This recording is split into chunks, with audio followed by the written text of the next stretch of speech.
Alright, let's talk college applications.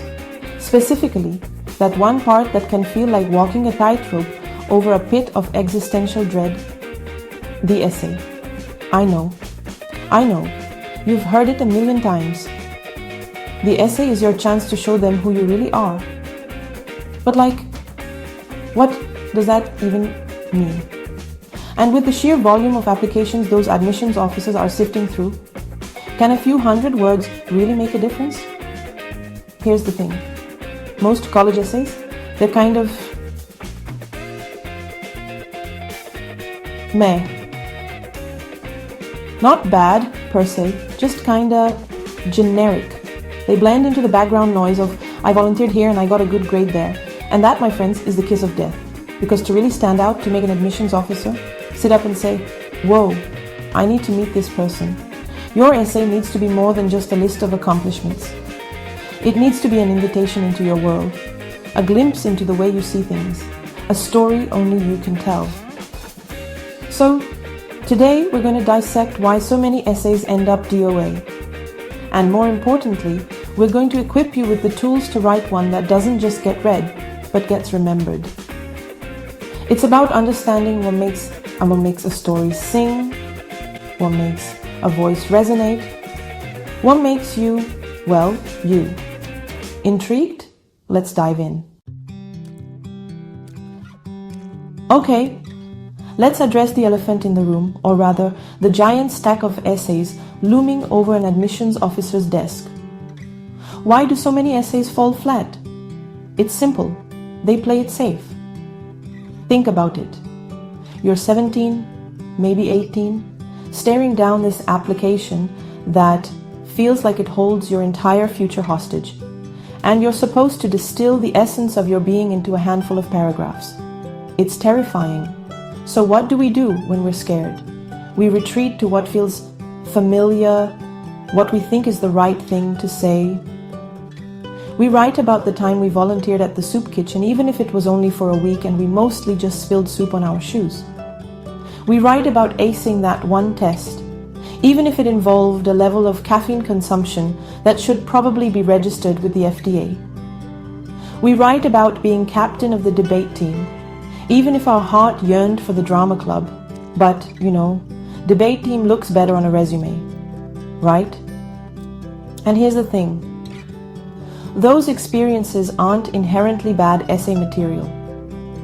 The problem is when we choose them because we think they're what admissions officers want to hear, rather than because they genuinely reflect who we are and what matters to us. See, admissions officers, they're not looking for a room full of carbon copy overachievers. They're looking for humans. Messy, passionate, sometimes awkward, often hilarious humans. They want to hear about your triumphs, yes, but they also want to hear about your stumbles, your quirks, the things that keep you up at night, and no, stressing about college applications doesn't count. Think about your favorite books, movies, TV shows. Are the characters perfect? Do they make all the right decisions? Do they always win? Of course not. Because that's not how life works, and deep down, we crave stories that reflect the messy, complicated beauty of the human experience. Your essay is your opportunity to tell that kind of story, not the polished, PR-approved version of yourself, but the real deal. Because here's the secret.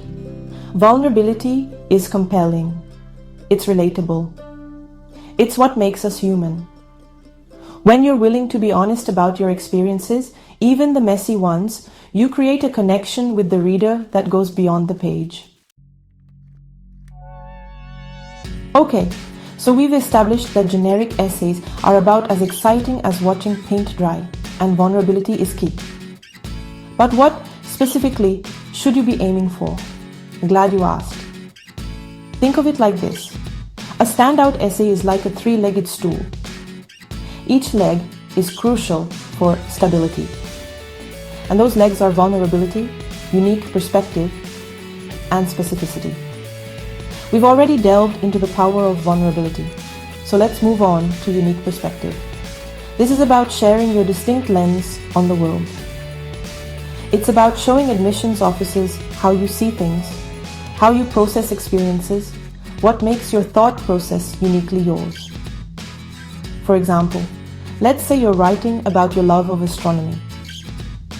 A generic essay might simply list facts about constellations or regurgitate information about black holes. But an essay with a unique perspective? That essay might explore how staring up at the night sky makes you feel both infinitesimally small and strangely connected to something vast and unknowable. It might delve into how your fascination with the cosmos has shaped your understanding of time, space, and our place in the universe. See the difference? It's not just about the what, it's about the how. It's about going beyond the surface level and revealing the deeper meaning and significance behind your experiences and interests. And that brings us to the third leg of our stool. Specificity. This is where so many essays stumble. They rely on vague generalizations and cliched language, which ultimately makes them forgettable. Specificity, on the other hand, is about bringing your story to life with vivid details and sensory language.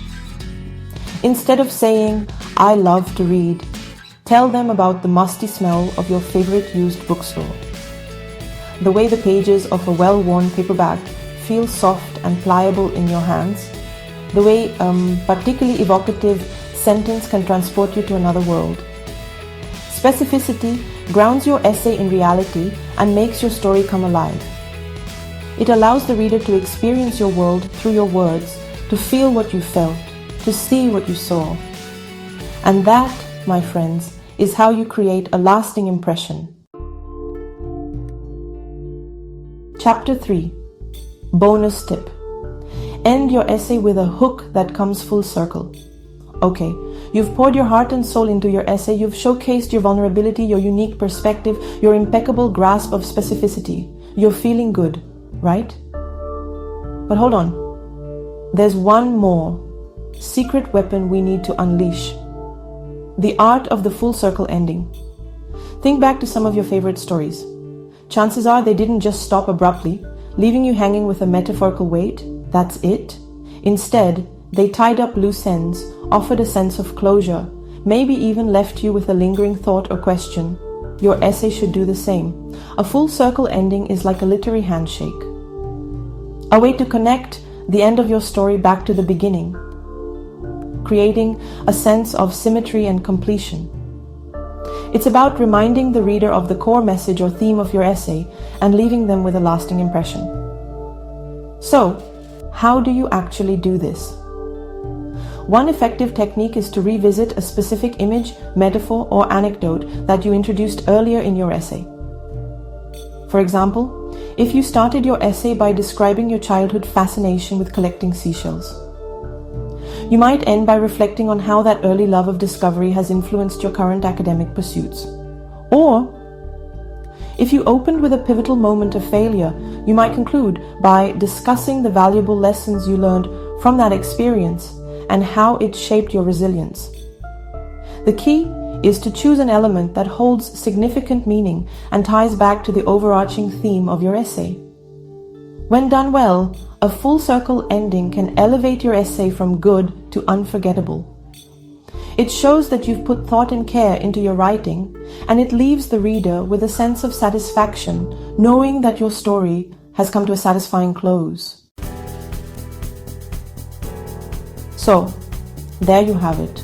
The blueprint for escaping the dreaded generic essay abyss and crafting a piece that genuinely reflects who you are.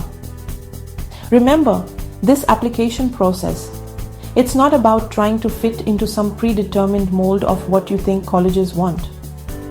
It's about showcasing the most authentic version of yourself, the one with passions, quirks, and a unique perspective on the world.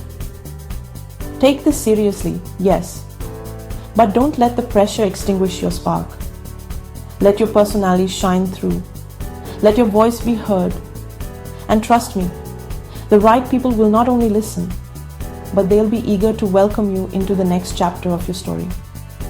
Now go forth, write with courage, and remember, you've got this.